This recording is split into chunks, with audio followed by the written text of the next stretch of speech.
Welcome back to Press Review In Depth. As Israeli aggression continues against Gaza, let's take a look at analyses from both sides.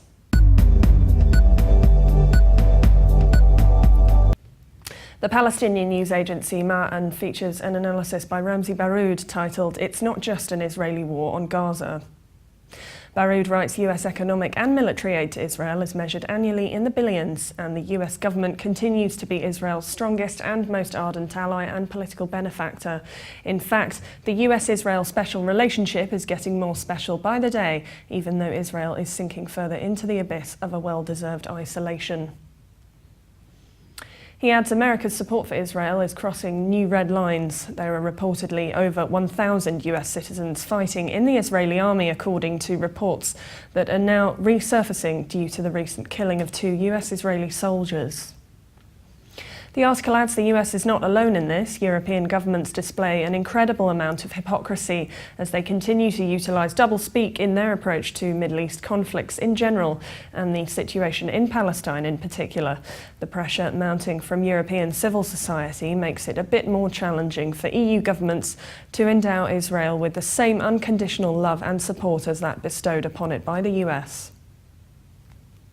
The article adds the British government is shamelessly on the Israeli side, even while entire families in Gaza are being pulverised by Western weapons and military technology.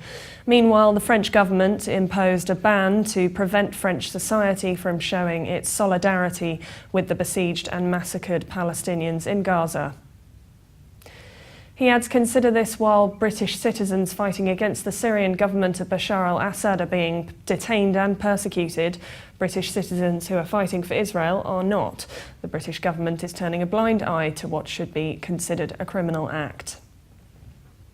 He concludes it's one thing to fail to stop war crimes from being committed. It's a whole other level of failure to defend, finance and take active part in carrying out these war crimes. Israeli Prime Minister Benjamin Netanyahu is not the only leader culpable of Gaza's bloodbath. Others in Western capitals should also be held to account. And the Jerusalem Post features another analysis called "The Hidden Picture in Gaza."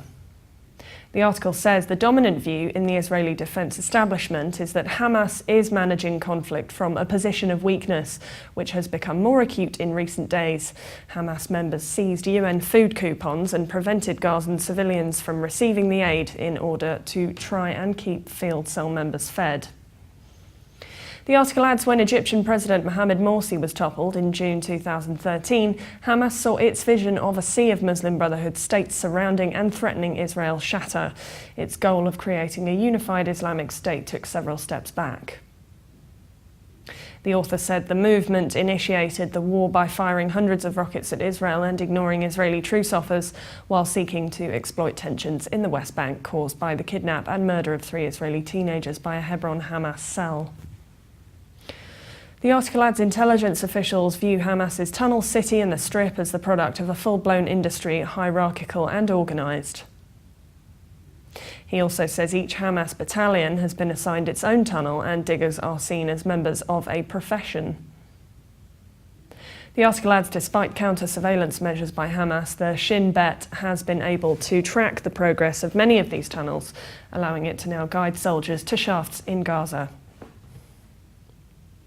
And now we're joined by anti-war activist David Lawley. Welcome to Middle East In Depth. Thank you for joining us. Good afternoon. Good afternoon. David, what do you think of the suspension of the Lib Dem MP David Ward after his tweet that said he would fire a rocket if he lived in Gaza? Well, I didn't know about this, but yes, an unusual twist. I mean, that's a shocking bit of news. This is a free country with freedom of speech and presumably a democracy. So, you know, if someone's not allowed to vent their views over such an issue, they should certainly not be losing their job as an MP. It's unbelievable. Just shows you some of the right-wing propagandists that are around in our government.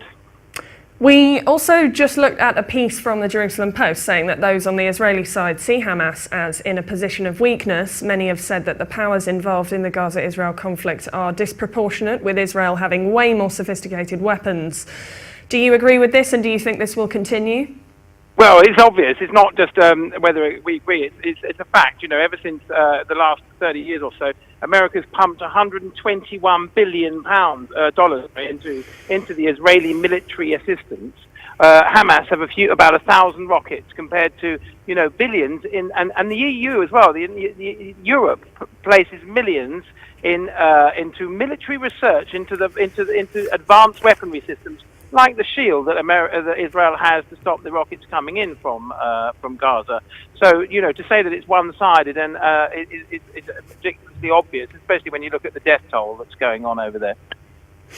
And also with many people in European civil society protesting against Israel, do you think that this may change and that the EU may change its allegiance? Well, I don't know. Certainly not. The biggest, the body in England. I mean, it's disgraceful that the United Kingdom, who sells millions in arms also to Israel, is standing back and watching whilst war crimes are being carried out on a daily basis. Bombing power plants where the electricity is, contaminating the water, bombing United schools and killing children. These are war crimes happening on a daily basis.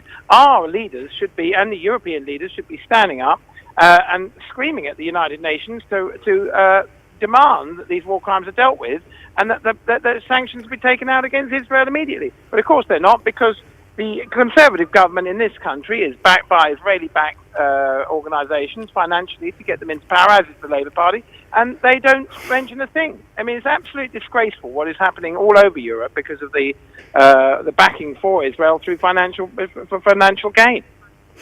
And in that same Jerusalem Post article, it said that Hamas had a vision of itself in a sea of Muslim Brotherhood support on all sides, which has now shattered due to Mohamed Morsi being ousted in Egypt. Do you think Hamas had a vision of being surrounded by allies in neighbouring Arab countries?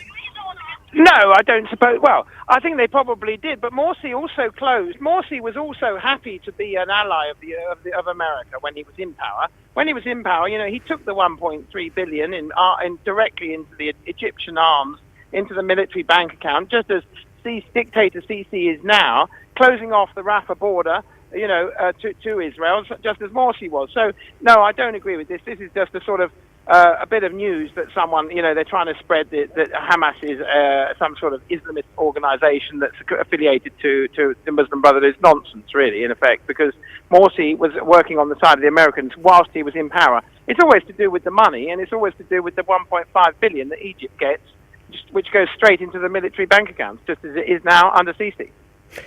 And the British government has come down hard on any British people who have gone to Syria to fight on behalf of ISIS, but not come down hard at all on those who support Israel, which many see as a terrorist state. Do you think the West could take any meaningful steps to change its foreign policy?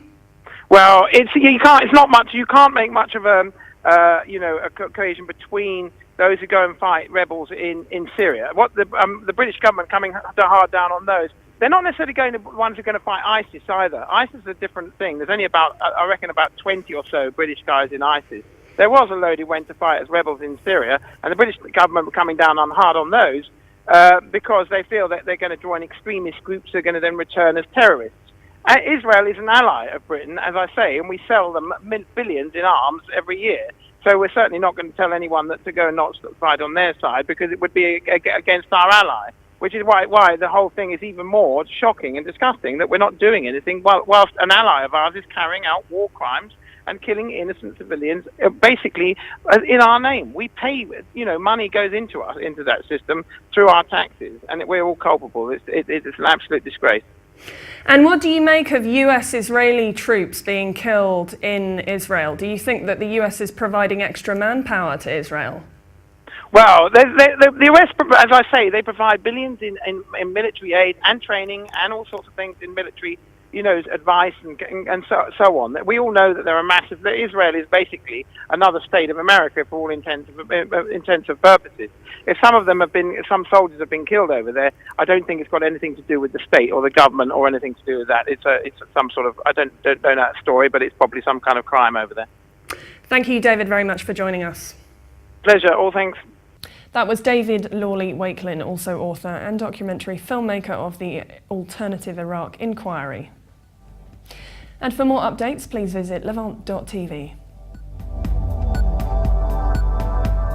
And subscribe to MidEast In-Depth on iTunes. Thanks for watching. Bye for now.